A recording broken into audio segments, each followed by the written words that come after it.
My motivation for all my companies has been to be involved in something that I thought would have a significant impact on the world। ये कहना है इस सदी के सबसे क्रांतिकारी इंसान इलोन मस्क का।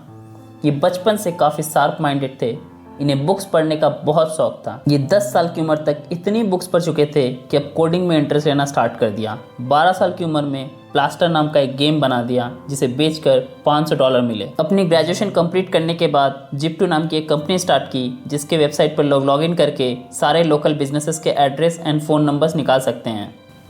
फिर इन्होंने नोटिस किया कि बैंक्स के बाहर लंबी लंबी लाइंस लगी रहती हैं जिसे रिजॉल्व करने के लिए एक इंटरनेट पेमेंट सिस्टम का होना ज़रूरी है। उसके बाद जिप्टो कंपनी बेचकर उन्हें $22 मिलियन मिले, जिससे स्टार्ट की उन्होंने अपनी नेक्स्ट कंपनी X.com, जो कि इंटरनेट पेमेंट सिस्टम की कंपनी थी। और ये साल 2000 में अपने कंप्यूटर के साथ मर्ज करके बन गई पेपल, जिसे साल 2001 में ईबे ने एक्वायर किया $1.5 बिलियन में।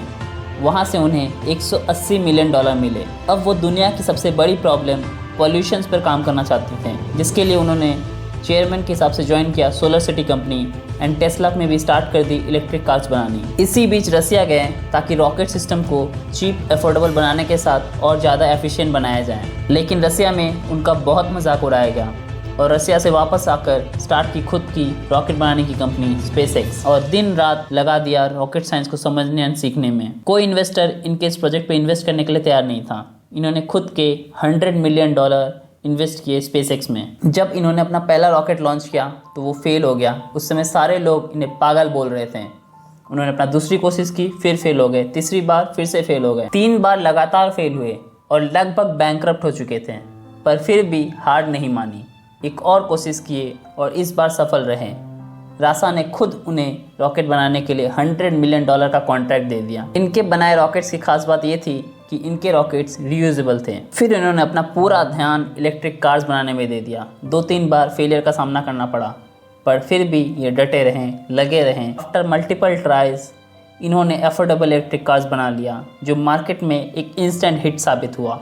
फिर वो इंटरनेट की प्रॉब्लम सॉल्व करने के लिए स्टारलिंक कंपनी स्टार्ट करते हैं, जिससे इनके सैटेलाइट से दुनिया के किसी भी कोने में इंटरनेट मिलेगी। फिर उन्होंने स्टार्ट की न्यूरालिंक, जो कि एक चिप बनाने वाली कंपनी है जिसे किसी भी इंसान के दिमाग में सेट किया जा सकता है एंड उससे किसी भी स्किल को जस्ट ऑन 1 क्लिक इंस्टॉल किया जा सकता है, as easy as computer programs. एक दिन ऑफिस जा रहे थे, जहाँ ट्रैफिक जाम के कारण उन्हें ऑफिस जाने में लेट हो जाती है। तब वो रियलाइज़ करते हैं कि इस प्रॉब्लम का सॉल्यूशन निकालना बहुत ज़रूरी है एंड वो स्टार्ट करते हैं अपनी नेक्स्ट कंपनी दी बोरिंग कंपनी, और हाइपरलूप्स पे काम करना स्टार्ट कर देते हैं, जिससे ज़मीन पर काफ़ी तेज़ी से ट्रैवल किया जा सके। और एआई में भी बहुत ज़्यादा इंटरेस्ट रखते हैं, क्योंकि ओपन एआई में इनका अच्छा खासा इन्वेस्टमेंट है। दोस्तों, इनकी लाइफ से ये ज़रूर सीख सकते हैं कि कोई ऐसा प्रॉब्लम नहीं जिसका सॉल्यूशन नहीं है। प्रॉब्लम को सॉल्व करो, पैसे अपने आप मिलेंगे। Thank you.